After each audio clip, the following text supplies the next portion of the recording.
Scenic Hotel Group, a place to stay no matter your staycation. From the Legacy Collection, Scenic Hotels, Suites and Resorts, and Heartland Hotels. Find your place to stay at scenichotelgroup.co.nz. We're joined on the show now by Sir Stephen Hansen, a.k.a. Steve, as we look back at what's been a monumentous year, sometimes for not the best reasons for our national side. Of course, the national women's team have done particularly well. Steve, welcome to the program. Always great to chat code with you. What a crazy 2022 it was. A year like I don't think we've seen in many a decade. No, well, there's a few things that popped up, but in the end, I think the ship started to right itself, and particularly when we're talking about the All Blacks, and they ended the year pretty positively, I think. And apart from 10 minutes against England, they really dominated that game. But obviously, it all started earlier in the year against Ireland, and I think people underestimated just how good they were, and we didn't play anywhere near how we wanted to, and got beaten 2-1 in a series, and because it was the first time it had ever happened in a long time, we'd lost a series in New Zealand. There was a lot of drama around it, but the fact of the matter was that Ireland at the time were better than us, but we've improved a lot since then. I think you look through the year and some changes were made to the All Blacks, selection-wise and also coaching-wise. So they were tough decisions that had to be made, but were made by Ian, and the ship has turned itself round, and I think they go into the World Cup with, quite a bit of excitement. It'll be the first time they go to a tournament for a while where they haven't been the outright favourites. You've got France and Ireland, both will be, but neither of them have won one, so they're going to be under an enormous amount of pressure, and the Orcs will go back in, I think, in a good posse. It's a tough draw they've got. But they're not the only one that have a tough draw. So, one of the top 4 teams in the world is going to get knocked out in the quarterfinal. And we've seen this, haven't we, in previous World Cups, where it doesn't matter what previous form was going in. It's a case of winning 7 key fixtures, more the point, 3 key fixtures in a row. And you believe that is up for any of these top teams. Anything can be done come that tournament. Well, I do. I think, as I mentioned, France have playing at home, and that'll bring a lot of extra pressure to them. Ireland have got a bit of a monkey on their back that, could start to be called chokers, really, because they haven't really gone past the quarterfinals in the World Cup, and, they're way better than that. Then you've got South Africa, you've got England, and you've got New Zealand, and even Australia. I think, they get things right and don't get too many injuries. They're going to be dangerous as well. So, it's going to be a really good tournament. What about what Foster and what the overall All Black group have learned under the pressure of the public gaze? And as you mentioned, losing that home series to Ireland, losing to Argentina at home, the pressure was immense, but out of that surely can only come good. What do you think that the key lessons would be for the team and the coaching staff? Yeah, well, I don't know that they learnt about pressure, because I think when you're in the All Blacks, that's one thing that's constant. You're always being scrutinised, and even when you're winning, your performance is scrutinised. But what they have encountered, and for this group, it's probably the first time ever, is a bit of adversity. And that adversity makes you hungrier. It makes you look at the mirror a lot stronger and harder, and you start to have those inconvenient conversations that you don't normally want to have, because you can get away with not having them because you're winning.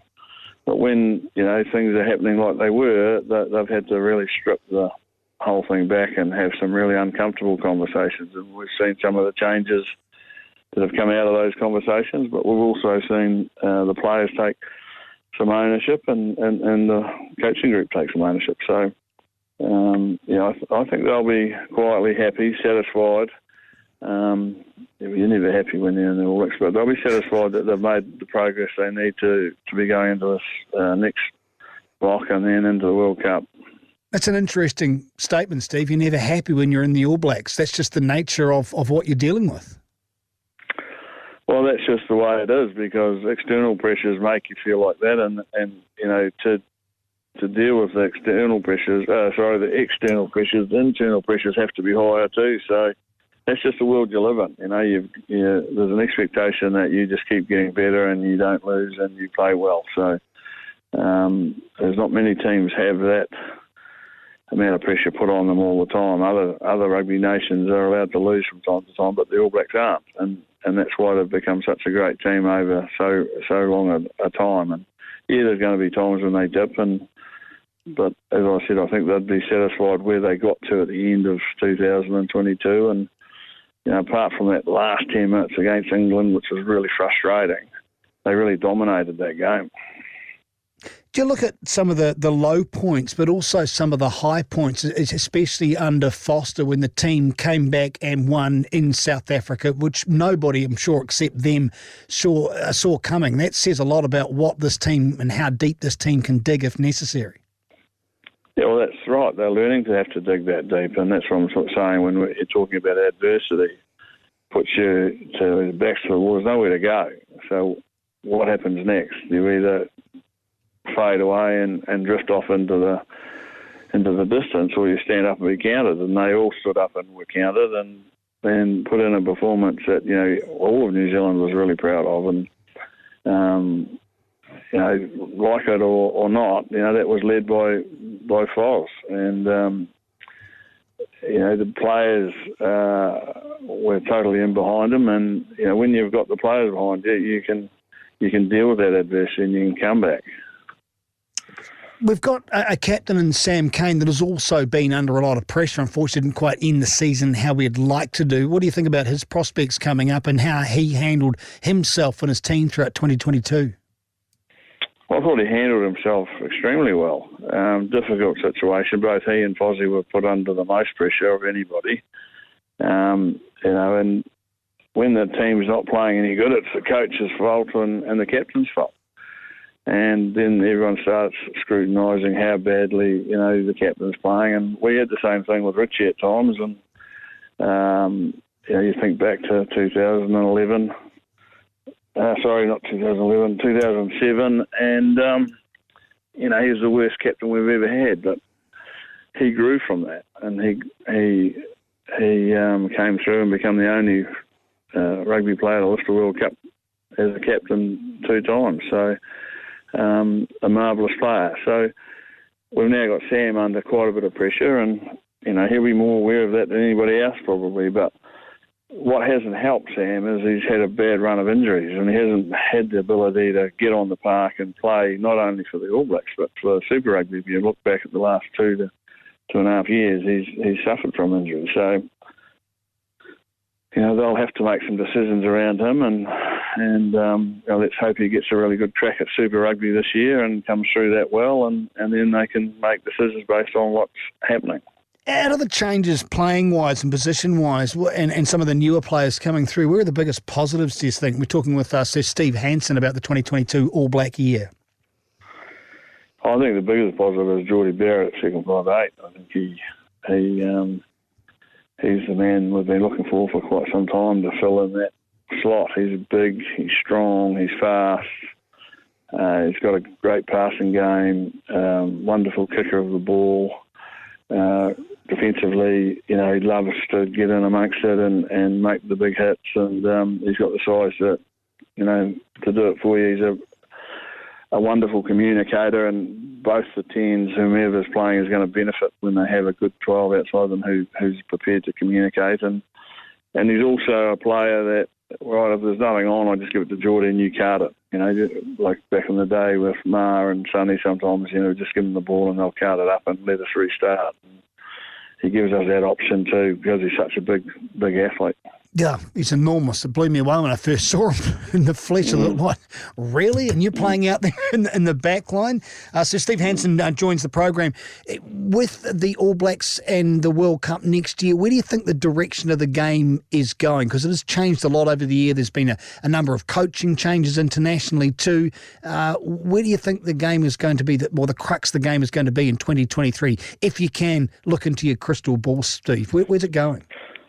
Well, you're going to have to be able to really win all the collisions, I think, to be able to dominate and go through and win the World Cup. So the collisions are basically defensively when you're making the tackle, but not only then, also when we're carrying the ball, and we've got to be able to create fast ball. And that's our ball carrier sets that up. He's 60% of the equation of fast ball, and so we've got to start using our feet in collisions. And if we can do the teams that do that the best, and it's one of the things Ireland do very well. They win the collision when they carry and they get over the game line, and they're hard to come hard at because they've got you going backwards all the time. So if we can do that, then I think we're as good as any team in the world, and if not as good, probably better than most. So we're a dangerous side when we get going forward. So for us to be successful, we've just got to win the collisions, and obviously your set piece has to be rock solid as well. Yeah, it's a pretty standard stuff. Rugby doesn't change in that aspect, does it? Some of the basics you just have to get sorted out, no doubt about that. Hey, you mentioned about the coaching situation. There's been a big push for to be announced before the World Cup about what happens after that. Where do you stand on that? Do you not think that's entirely helpful? Oh, look, I don't really necessarily have any stance on it. I think the person that needs to be spoken to, though, is the incumbent All Black coach, because it's him that gets affected. Once you name another All Black coach, you've now got two people running around who are All Black coaches, one in waiting and one doing the job, and it does create a situation where players are starting to wonder, well, who's the master? And we don't want that to affect our campaign, our World Cup campaign. You've got to acknowledge, though, that New Zealand Rugby is in a rock and hard place because they don't want to lose quality people and not have a contest for the job. It's ironic if the All Blacks win the World Cup, does Ian Foster get the job back again? And Scott Robinson's obviously one of the sought after people, but they just have to work the process and be smart and use a bit of common sense and communicate to the incumbent coach, I think, and put structures in place that allow them to also communicate to the other people that may be interested in the job. I think the biggest rugby story of the year wasn't with the All Blacks, so it was with the national women's team, the Black Ferns. Of course, your daughter intrinsically involved in what happened there.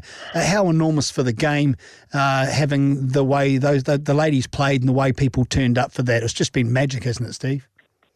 It has been, and it was like going back in time, wasn't it? It was like the old days of men's rugby where you didn't have all the scrutiny that they do now, but you had people who were free in spirit, free in mind, and were able to play the game, and show off their skills and show off their personalities.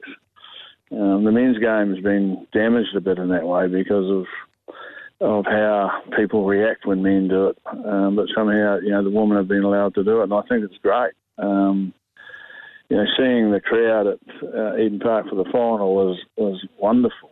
But that's just the start. Like if we don't get things right, we lose the opportunity that this has given us. And it's about getting the contracts right for the woman and getting the coaching staff right for the woman as well, and making good decisions and leading that process very strongly, in New Zealand Rugby and New Zealand Board. So there's a big opportunity, and sponsors will have seen it, and they'll want to come on board, and probably in the past that's something that hasn't been the case. People haven't really seen the value of the women's game from a sponsorship point of view, but you can't ignore it now. It's there, and people loved it. So, and that'll be beneficial for not only for the women's game, but also for the men's game, because it'll take some of that commercial activity and strain that's put on them and be passed on to the woman, and it'll bring more money into the game, hopefully, that can be spent wisely to develop the game. And the more people we have involved in rugby, the stronger the future of our game is going to be. You probably don't want to speak for Whitney, but what are the chances of her following in Dad's footsteps and coaching a national side, do you believe? Well, you're right. I don't want to speak for her. Look, if that's something she wants to do, I think she's capable of doing it. The conversations we have, I know she understands the game very, very well. She understands people. But she's not in any rush, and I admire that too. I think she's young, and she's better to take her time, and if the opportunity does arise, then and she feels she's ready for it, then I'm sure she'll put her hand up. Been a crazy year, 2022, and I think it's going to get madder in 2023. So, Stephen Hansen, I hope you're having a wonderful Christmas break and New Year's break. Thank you very much for your time. Looking forward to catching up next year.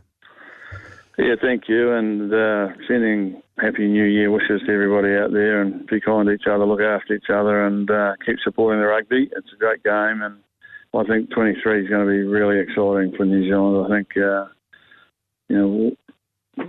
we might really pull off this World Cup. I've got a funny feeling it's just there for us to go and get it, so hopefully that's the case. Indeed, I'm backing that 100%. So, Stephen, thanks very much for yours. Go well. Cheers, thank you.